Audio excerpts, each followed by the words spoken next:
saw me sitting, she just came to me, hugged me, started crying. How are you here? What are you doing here after such a long time? I'm meeting you here. And this. So they told that she's the one who wants to make this film. Oh my God, they said, you didn't tell me what a sin I committed. I would give my life for this lady and all. And they were so surprised. And that's how the film was made. So small things will do good to somebody, you see, it comes out in many ways. Even if you are kind to people who are supposed to be not so good, people say, I think it works.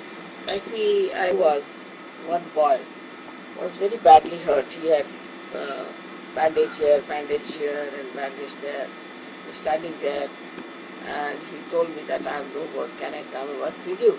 I said, all right, come along. So I put him in the car, brought him home. So as usual, my brother and my husband got very angry with me. Who is this one you have brought here? Who is he? After all, he this and that. I said, he's all right, I'll treat him, I'll put him right, and it's all right. So I was treating him. They said, no, you must go to the police, we must send him to the police. Might be, he might have run away from police, whatever. So it happened about 8 days that he got cured. I said, let him get cured, and then he was much better. And that day at night, he ran away from the house because they were forcing him to go to police.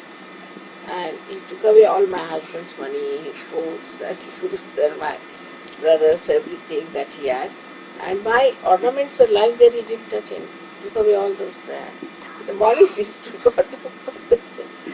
This your nephew has run away. I said, yes, but what? He's run away with all our things, our shoes, our coats and your things he has not touched. Even my ornaments, gold ornaments were lying on the table, he didn't touch it. So I said, this is the thing you must do. Why were you after his life?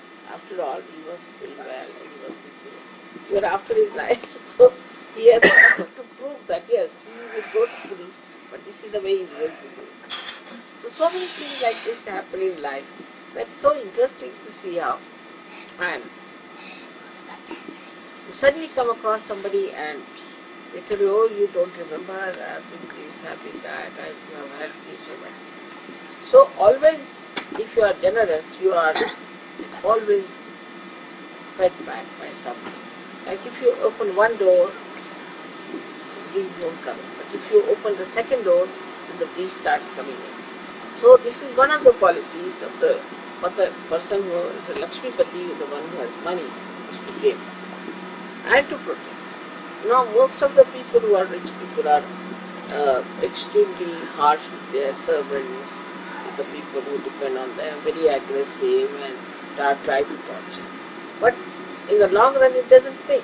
I have seen it. See, if you try to be very careful, like in my house, my servants will never leave. I don't know, everybody used to say our servant has run away, somebody used to say he doesn't want to stay, and we have had 3 servants, 5 servants. If I had one servant, he would last me till I absolutely died like that. So I used to wonder what is the problem with these people. Actually, in the beginning they would come, they would be very hungry, and so I would leave everything open to them, eat as much as they like. So they used to eat everything, and then they would feel very much satisfied. That, oh, no, it's too much. And whatever you may leave in the fridge or anywhere, they would not eat. So everything used to be open in my house, never closed. If they wanted to eat rice, they can eat. Whatever they want to do, they can do. And then they became part and parcel of the household. They started looking after everything very well. And they would never steal anything, never eat anything like that. And no problems. While others would lock everything, even the salt they would lock. And count everything, and very strict with the servants. And their servants would run away after 3 days or 4 days, and they would have servants' problem. I never had, anywhere. So this is it, that one has to understand that how you, those people who are your near and dear, how you treat them, your neighbors, your friends, those people are dependent on you. Now somebody is dependent on you. Then people try to show down that person.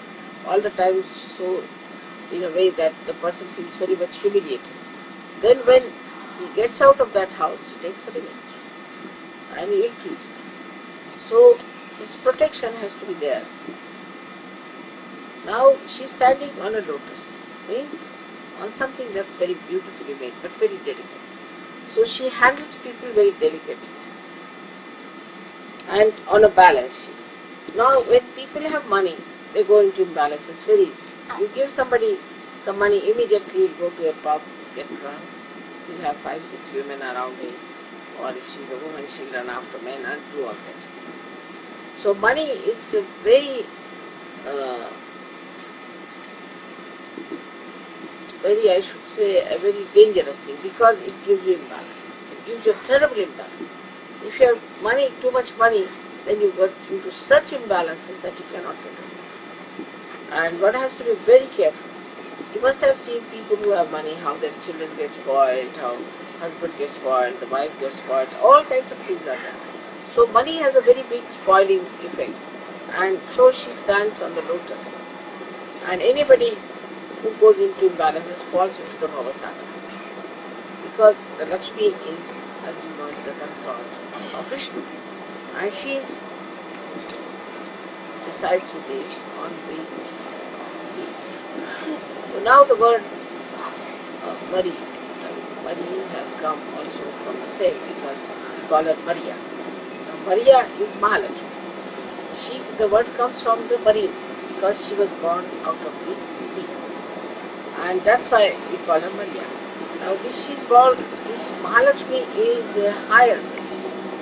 When a person gets into balance and behaves like a Lakshmi and has all the affluence and he is happy and very sensitive, then what happens? That he develops another principle in himself. He starts manifesting the Mahalakshmi. The Mahalakshmi is the thing that you start seeking this way. This Mahalakshmi principle is very important. And it's also the parasympathetic nervous system is looked after the Mahalakshmi principle. And the whole of Sushumna is nothing but Mahalakshmi. So when this principle is awakened in us, then you start seeing.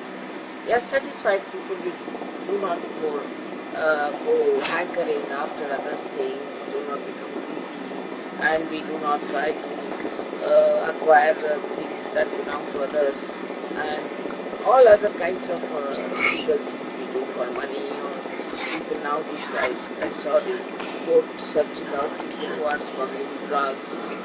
So it's all madness. Because this is no use. What will they do with so much money? But the greed goes on and on and on. There's no end. We just people do all kinds of bad things to get money. But money never gives you joy. If it had given joy, then people would have been happy, but they are not. So the Mahalakshmi principle rises when you try to find beyond it. Of course, the Mahalakshmi principle, you do get all kinds of comforts and all kinds of blessings, material blessings also in every way. But you do not hanker after them, and you do not deprive people of their things, or sort of you do not tax them with money. You are not bothered, and the money runs after. When you are in the Mahalakshmi condition, then say that Lakshmi comes and fills the water in your house like that. So then there is no problem.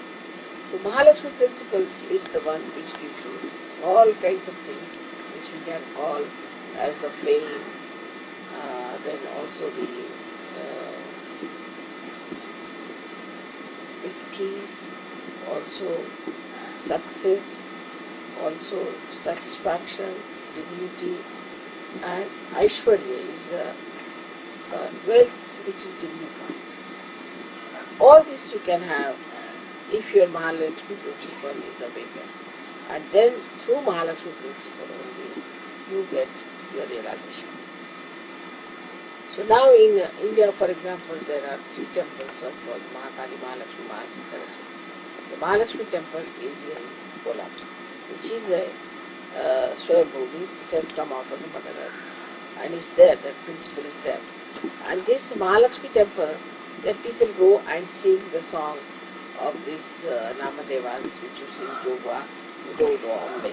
Because only in the Mahalakshmi channel, which is the Sushumna, the Ambe is the Kundalini has to rise. That's why they sing the song that you, this in the Mahalakshmi channel, let the Kundalini rise. That is Udo Udo Ambe, means O Kundalini, you rise. But they sing it in Mahalakshmi temple, not in the temple of any other Mahakali or anywhere, but in the temple of Mahalakshmi. And people didn't understand why in the temple of Mahalakshmi these people were singing. Because only in the Mahalakshmi temple, means in the Mahalakshmi channel, this Kundalini has to rise and get away.